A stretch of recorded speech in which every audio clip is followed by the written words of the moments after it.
안녕하세요. 맘땡입니다. 오늘 학업 격차가 벌어지는 시기. 종종 그런 말씀들을 어머님들 하세요.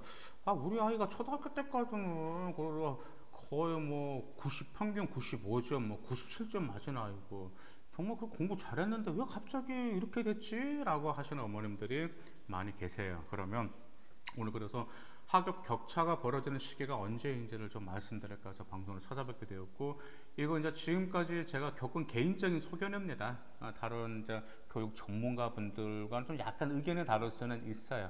그렇기 때문에 그 점 참고하시고, 네, 방송 부탁드리겠습니다. 지금 중학교가 이제 자유학교제가 되면서 중학교 1학년 시험이 없잖아요. 중학교 1학년 시험이 없으면서 가장 불만이 많으신 분들이 우리 어머님들이세요. 그 이유가 무엇이냐면 아이들이 시험이 없으니까 공부를 안 한다라는 게 주요 이유이십니다. 근데 반면에 어떤 아이들 역시도 불만이 있어요. 불만이 있어요. 근데 그 아이들 같은 경우는 이제 욕심이 좀 있는 아이들이고 좀 고등학교에 대한 뚜렷한 목표 의식이 있는 아이들인데, 이 아이들도 시험이 없어서 불안해요. 왜냐하면 자기가 현재 위치가 어디인지, 내가 정말 공부를 잘하고 실력이 있는 건가라고 의구심이 들기 때문에 또 불안해하는 아이들도 있습니다. 먼저 자유학기제라는 것을 운영하는 이유는 이제 아이들의 다양한 활동을 통해서 시험 부담 없이 소질과 적성을 키울 수 있는 다양한 체험 활동을 중심으로 운영을 하는 것이 바로 이제 자유학기제입니다. 그럼 다양하기 때문에 이제 다양한 체험 활동을 하다 보니까 아이들은 그러한 다양한 체험 활동에서 배우기 위해서, 시험이 없어도 배우기 위해서 노력을 해야 되는데, 문제는 아이들이 그렇지 않다라는 점이에요. 근데 아까 말씀드렸었죠. 앞에서 말씀드렸던 것처럼 반면에 고등학교 목표가 뚜렷한 아이들 같은 경우는 학교에서 배운 것을 문제집을 구입해서요, 혼자서 시험 봅니다. 자신이 무엇을 몰랐지 모르는 점을 개선하거나 혹은 학원에서 부족한 수업량을 채우기 위해서 노력하는 아이들도 있습니다. 이렇게 중학교 1학년을 마치고 나서 중학교 2학년이 올라가면서 서서히 학업 격차가 발생하기 시작합니다. 중2 때, 이제 중학교 1학년 때 시험이 없다는 이유로 학업에 소홀한 충실한 학생들이 중학교 2학년 수업을 따라갈 수 있을까요? 아닙니다. 못 따라가요, 어머님. 초등학교 6학년까지는요, 중학교 과정을 어느 정도 다 끝내놔요. 초등학교 6학년 때 어머님은 다 뭐 하시죠? 중학교 과정, 선행학습 과정 들어가잖아요. 그래서 초등학교 6학년까지 중학교 과정을 어느 정도 끝낸 아이들도 중1 때 시험이 없어서 소홀히 해서 정말 중2 때 초등학교 그 점수만큼 실력이 나오지가 않는 경우가 정말 흔합니다. 제가 어떤 것까지 봤냐면, 이제 영어 있잖아요. 중학교 2학년 학생인데 영어 불규칙, 이제 영어 과거형, 이제 영어 과거형 불규칙과 불규칙 과거 분사까지 잊어버린 아이들 정말 많습니다. 그 아이들 초등학교 때는 공부 정말 잘하는, 초등학교 영어 잘 따라오던 아이들이었습니다만요. 더구나 학교마다 다르겠지만 어떤 학교는 중간 기말 다 보는 학교도 있고 어떤 학교는 기말만 한 번에 몰아서 보는 학교도 있다 보니까 아이들 입장에서는 매우 힘들 수가 있어요. 그래서 중학교 2학년 2학기 때 대략 어느 정도 학업 격차가 벌어지기 시작합니다. 중학교 2학년 1학기 때는 그래도 아이들이 이제 어떻게든 막 해서 따라가려고 노력을 해요. 이제 첫 시험이니까, 중학교 첫 시험이잖아요. 그러면 막 글을 쓰고 막 엄청나 열심히 하면서 그다지 크게 벌어지진 않아 보니까. 그런데 2학년 2학기 때 보면 그때 확 벌어지기 시작합니다. 구분이 보기 시작하다가 중3 때 확실히 확연의 그 차이가 납니다. 확연의 차이가 나면서 고등학교 가이드라인 잡히면서, 또한 현재 중3 그 수준을 계속까지 고등학교까지 뭐 대학교 갈 때까지 유지한다는 조건으로 보면은 얘는 어디 대학교까지 갈 수 있겠구나, 그 대학교 윤곽까지 나온다라는 점이에요.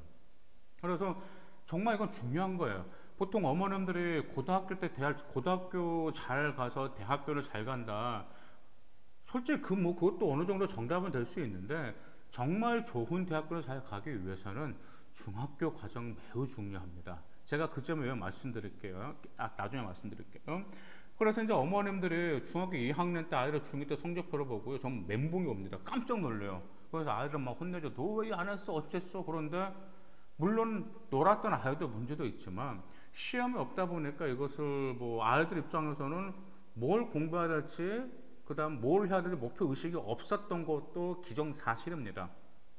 그러면서 어머니들 뭘 하시죠? 학원에 보내세요. 물론 중1 때도 학원을 보내시겠죠. 그래서 또 이제 중2 때, 이 학원이 아닌갑다. 그래서 다른 학원 막 찾아보고 하시잖아요. 그런데 그 다음 시험에서 기말고사 때 시험 성적이 어느 정도 오르긴 오르면 당연히 학원에서 열심히 뭐 애를 뭐 시험 공부 시키니까. 그런데 그 이상을 벗어나지 못하는 경우가 중2 2학기 때 많습니다. 그 상태에서 이제 중2 1학 이게 중2 이제 1학기 기말고사 때는 이제 올라갔다가 이제 중2 2학기 때에서 중1보다 엄청 올라가지가 않아요. 보니까 항상 올라갈 아이가 최대 올릴 수 있는 점수 한계점이 딱 거기서 딱 고정 딱 정해져 있어요. 이 학생이 이제 중3이 돼서 이제 봅니다. 그러면 시험을 또 본단 말이에요. 근데 중2 때 올랐던 그 시험 성적이 변함이 없거나 떨어지는 경우도 제법 많이 있습니다. 이런 과정에서 아이들이 중3 2학기가 되면서 어머니들 무슨 과정 들어가시죠? 네, 맞습니다. 고등학교 선행 과정 들어갑니다. 제가 이런 아이들 정말 많이 봤습니다. 그런데 이런 아이들 고등학교 선행 과정 도움이 될까요? 전혀 도움이 되지 않습니다. 왜냐하면 이런 아이들이 고등학교 뭐 과정은 계속 한 번 보려고 두 번, 세 번, 여러 번 돌려요. 그래서 고등학교 딱 보내거든요. 고등학교 내신 좋을 것 같아요? 아닙니다. 고등학교 내신 좋지도 않고 심지어 3월과 6월에 보는 수능 모평도 말할 것도 없습니다. 문제가 무엇일까요? 이건 제 개인적 의견입니다. 하지만 개인적 의견 딱 세 가지라고 저는 추론할 수 있어요. 첫 번째가 중학교 1학년 학업 능력과 중학교 1학년 내용은 당연히 중학교 2학년 학업과 연계되어 있습니다. 그런데 중학교 1학년 과정을 제대로 숙지하지 못했다는 게 첫 번째 문제예요. 두 번째 문제는 무엇일까요? 제대로 갖추어 있지 않은 채 제대로 이제 중학교 1학년 과정도 제대로 숙지를 하지 않았던 아이들이 중학교 2학년 과목을 배운다. 어려울까 쉬울까요? 엄청 어려워요. 그러면서 아이들은 학업을 포기하고 싶은 마음이 생기고 포기하는 아이들이 있습니다. 그럼 학업도 포기하는 아이들도 있고 또 무엇이 있을까요? 학업 의욕이 저하되는 아이들은 상당히 많이 나옵니다. 일단 세 번째 문제가 무엇이냐면 성공적인 고등학교를 위해서는 중학교 학업이 탄탄해야 됩니다. 저는 이제 아이들을 이제 받고 그 다음에 이제 컨설팅이 오고 이제 물론 이제 영어를 이제 하다 보니까 아이들 종종 그래요. 봤을 때 이제 어머니 얘가 어떤 고등학교를 가려고 이제 상당히 이제 일반 명문고인데 학교를 가려고 한단 말이에요. 그럼 이 아이 딱 중학교 과정을 딱 보긴 봅니다. 그러면 중학교에서 아무리 잘 나왔다 하더라도 탑을 달렸다 하더라도 고등학교에서 잘 나간다는 보장은 없거든요. 그럼 저는 다시 그러거든요. 그럼 중학교 내용을 전 다시 한번 좀 심화시키는 방법으로 한번 더 점검할 거 저는 추천해 드리는 바예요. 왜냐하면 그 결과만 보고는 확실히 알 수가 없기 때문이라는 점이죠. 그 정도로 중학교 학업은 탄탄해야지만 고등학교 때 성공적으로 할 수 있어요. 중학교 학업도 제대로 이해 못하면 고등학교 올라가서 학업 더 크게 격차가 확 벌어지기 시작해요.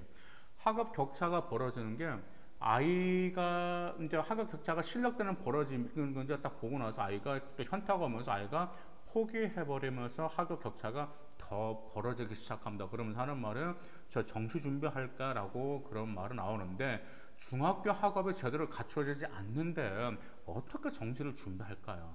그건 좀 말이 안 되잖아요. 그죠?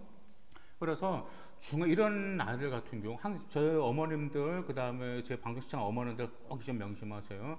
자녀분이시라면 현재 중3이라면 중학교 자녀분이시라면 막 제가 말씀드린 대로 중학교 1학년 겨울방학, 중학교 2학년 겨울방학, 중학교 3학년 겨울방학 때는 항상 지금까지 배웠던 걸 탄탄히 배웠는지를 복습이 매우 중요하기 때문에 꼭 겨울방학 때는 복습이 중요하다라는 점. 여름방학 때도 복습을 시키는 어머님도 계세요. 정말 좋습니다. 여름방학 때 1학기 복습시키고 그 다음에 그 겨울방학 때도 2학기 복습시키는 거 정말 좋다라는 점 많이 기억하시기 바라겠습니다.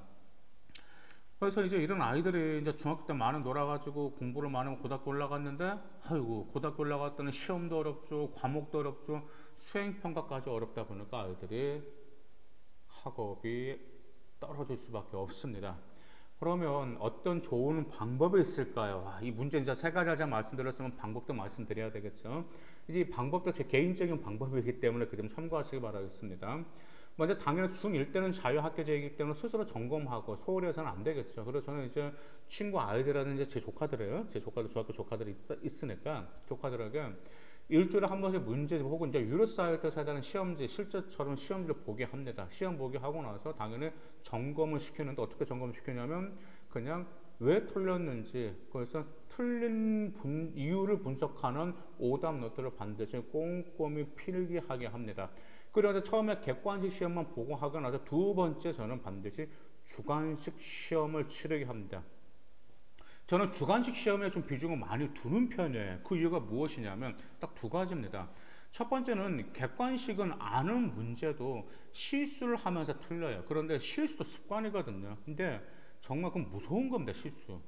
왜냐면 몰라서 틀렸다라고 하면은 가르치면 되는 건데 아는데도 틀렸다 이것은 가르쳐도 되는 게 아니기 때문에 그렇죠.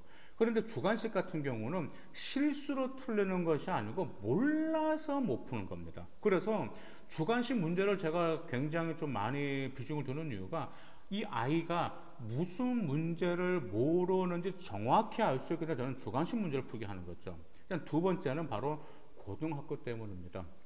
제가 고등학교를 지금까지 쭉 15년 넘게 이렇게 내신 관리를 좀 해주고 있는데 고등학교에서 등급을 결정짓는 것은 바로 주관식 혹은 서술형 문제입니다. 주관식 문제 평소 주관식 문제를 중학교 때도 꾸준히 풀었던 아이들 같은 경우 고등학교 올라가서 주관식 문제 굉장히 잘 풀어요. 근데 객관식 문제만 풀면서 객관식 문제에 익숙했던 아이들 같은 경우는 고등학교 주관식 문제 못 풉니다. 어려워합니다. 푼다 하더라도 실수가 나와. 전치사가 하나 빠진다라든지 그런 실수가 나오기 때문에 그렇다라는 점이죠. 더구나가 왜 등급을 결정했냐. 고등학교 객관식 같은 경우는 문제 하나 2.5, 많으면 3.5점 등급인데 서술형 같은 건 4.0에서 심지어 6점짜리 서술형이 있기 때문에 이 서술형 하나 맞고 틀리고 따라서 등급이 확 바뀐다라는 점이에요. 그래서 학교마다 다르지만 일단 제일 중요한 것은 서술형이기 때문에 저는 중학교 때부터 객관식보다는 주관식 문제를 풀 것을 저는 어머님들과 제 조카들에게 굉장히 좀 강조하고 있습니다. 물론 아이가 주관식 문제에 적응할 때까지는 익숙하는 게 약간 좀 힘들 수는 있지만 근데 좀 초6부터 이거 시켰더니 금방금방 좀 적응하니까 좀 서서 초6부터 이 과정에 적응시키는 게 굉장히 좀 좋고 제 조카들은 지금은 자연스럽게 주관식을 술술 풀어나가고 있더라고요. 있습니다. 그래서 이제 제가 이제 말씀드릴게요. 요점 말씀드릴게요. 학업 격차가 서서히 벌어지면 중2, 2학기 때 학업 격차 서서히 벌어지다가 중3 때 확 학업 격차가 벌어지면서 고등학교 라인에 잡히면서 그 다음에 대학교 라인까지 잡힌다라는 점이죠. 그렇기 때문에 금방 제가 오늘 방송에 말씀드렸던 그 방법들 있죠. 그 방법들을 적용하시면 아이들 내신 충분히 향상되고 학업 격차 벌어지지 않고 충분히 따라갈 수가 있습니다. 그러면 어머님들 고등학교 올라가서도요 한시름 놓을 수 있습니다. 그래서 제가 했던 일단 제 개인적인 방법이지만 저희가 효과를 봤잖아요. 그렇기 때문에 어머님들도 한번 적용해 보시기 바라겠습니다. 감사합니다.